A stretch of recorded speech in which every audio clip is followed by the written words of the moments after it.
Deep in the bustling chaos of Cairo, where the car horns never stop and life moves faster than you can blink, there lies a hidden holy site, not sacred to Muslims, but sacred to those of the Christian faith.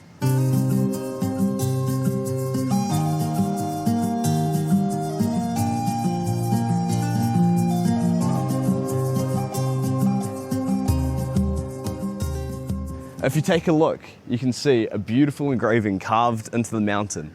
Now this says back here, "From Egypt I call my son," or "I invite," something along those lines.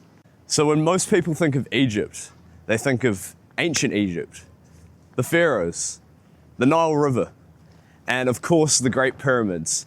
But what most people don't know is that Egypt actually has one of the biggest Christian communities in the Middle East. That is the Coptic Christians. And here in Mokattam, the mountain area and the mountain itself, they have built a church, not just underground, but it's literally carved within the mountain.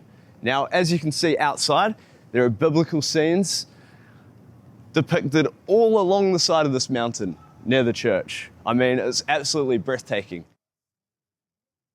That level of detail is really amazing. And a lot of this reminds me of Quran, but obviously it's Arabic, but from the Bible, Coptic Bible.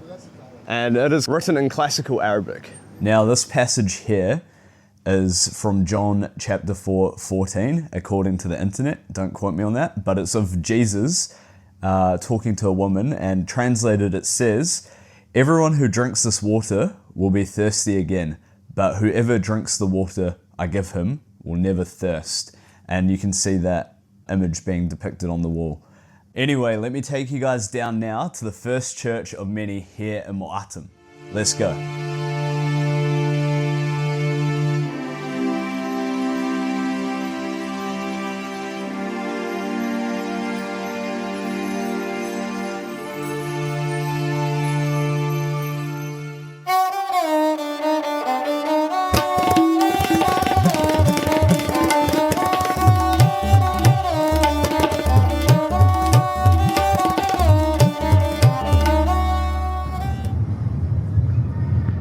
Now the church itself here is called St. Simon the Tanner, named after a Christian Coptic saint from the 10th century. It's involved in a notable story where an Egyptian or a Muslim caliph challenged the Christians to prove their faith in God. As the story goes, St. Simon prayed and the whole mountain of Mokattam moved. So that left its impression on Egyptian Coptics. Now the church we see here was actually built in the 1970s, only 50 years ago, just over 50 years ago, which is not that long ago, but it's still very impressive. It was built with the help of the local Coptic Christian community and with the help of Father Zabaleen. This church is by no means small. As you can see, it spans out across the whole rock face. And down there, the seating is massive, enough for a holy rock concert. It's not just the church, but also an actual artwork carved into the mountain, which makes it even more impressive. Now, the Zabaleen community, I actually never knew existed before researching this, but they all live around the Mokattam area. So down here on top of the houses, next to the Mokattam rock, you can see the Zabaleen, the unofficial garbage collectors of Cairo, have the rubbish near their homes, where I believe they kind of store it and sort it. The smell is not too great, but they're the ones responsible, the Coptics and the Zabaleen, for building this amazing church. And what's also quite cool is you can see these little towers built with, it looks like wood, maybe some with metal, all colourful designs on top. They're all actually pigeon towers where they feed pigeons, house pigeons, and they fly. And then over in the distance as well, you can see the Citadel of Zabaleen, which is also another very cool and historical landmark to visit in Cairo. Yeah, I've also just noticed there's a little piglet in that house down there. which is pretty funny. But yeah, and now not too far away from the Cave Church, we've actually come into a different church, which I believe is dedicated to Mother Mary. I'm not quite sure who built this or the story behind it, but it's definitely linked to the Coptic Christians, as they are the main Christian community in Egypt. And yeah, this one is kind of more underground, and I would say compared to the other one, it's a little bit smaller, but like, just look around, guys, like, that is crazy. And I'm standing in front of these biblical scenes depicted into the rock face. This up here has an English translation, so Arabic on top and underneath. I was thirsty and you gave me drink. There's no English translation of this scene, but you can see maybe that's the Mother Mary there. And yeah, this is a really peaceful kind of atmosphere, peaceful place to be in. I'm probably being a bit too loud at the moment, but I just want to show you guys around and let you kind of feel what this place is about. Here it says, if your right eye causes you to sin, gouge it out and throw it away.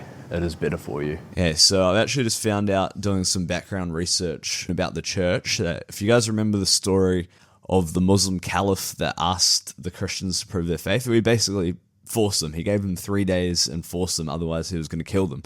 A man named Abraham, who I guess was an important figure, went and he started to pray in the hanging church in Cairo. And in that church, when he was praying, he saw the Mother Mary. Now, the Mother Mary told him to go to the great market, and there he would find a one-eyed man carrying on his shoulder a jar full of water. Seize him, she said, for it is he at whose hands this miracle should be manifested. Now, Abraham listened, went to the market, where he met the man. Now, that man was Simon the tanner. He had plucked out of his eye because of the passage that I just read to you before, which was, if your right eye causes you to sin, the extended paragraph goes, it's better for you to lose one part of your body than for your whole body to be thrown into hell. So that's quite interesting that that's in there.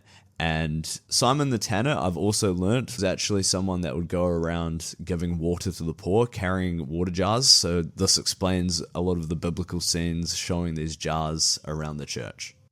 I mean, when you've been in the beating hot sun outside all day, this place is like refuge. And that looks like a cross made from the rock, which is absolutely stunning. No idea when this church itself was made, but yeah, it's awesome.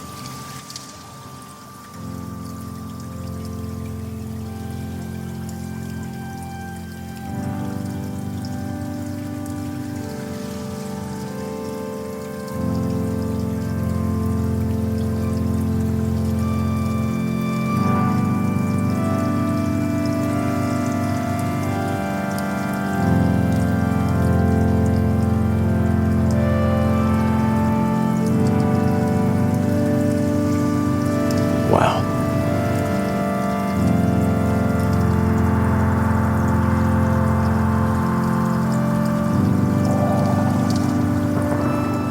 Hey guys, I'm pretty stumped on what language this is written in, what it's engraved in. If anyone knows in the comments, let me know. Kind of looks Korean, but it'd be a bit random to find it here in Egypt in a church. Or maybe it's an ancient language. It's not hieroglyphics, that's for sure. Not Hebrew. If anyone knows, let me know. But yeah, there's one more church down here.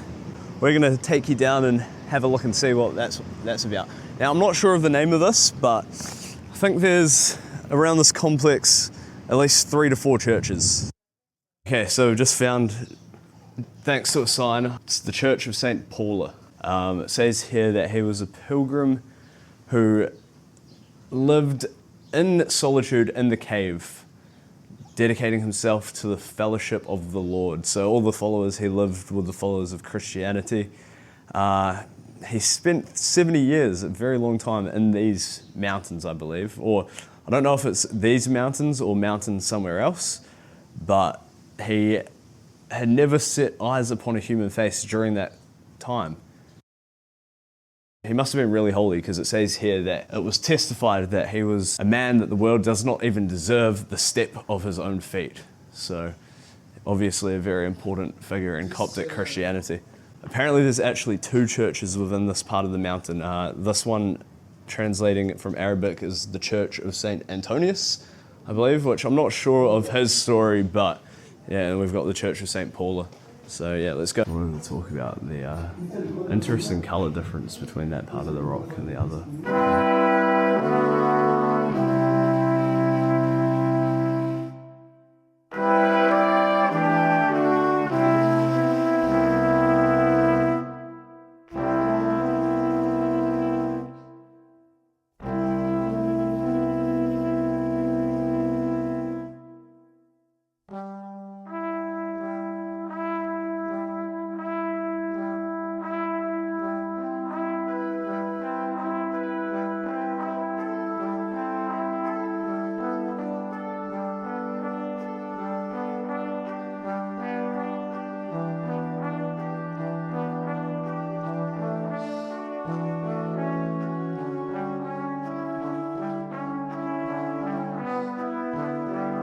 Okay, I just had a bit of an afterthought, but to visit the Cave Church, it was absolutely free, 0 cost. Assuming because it's a religious place, they don't want people to pay. Maybe some of the people wouldn't be able to afford to pay. But the reality, it was built in 1970, so a lot of the people that helped to build it from the Zabaleen community are still alive. Maybe in their 60s or 70s or even 80s. So, you know, these people should be getting some sort of compensation from it, in my opinion, especially from tourists. But, you know, even if it was a small charge, $2, 100 Egyptian pounds, something like that, it's definitely worth the money if it costs money, but yeah, it doesn't. So take that as you will. Maybe in the future it will.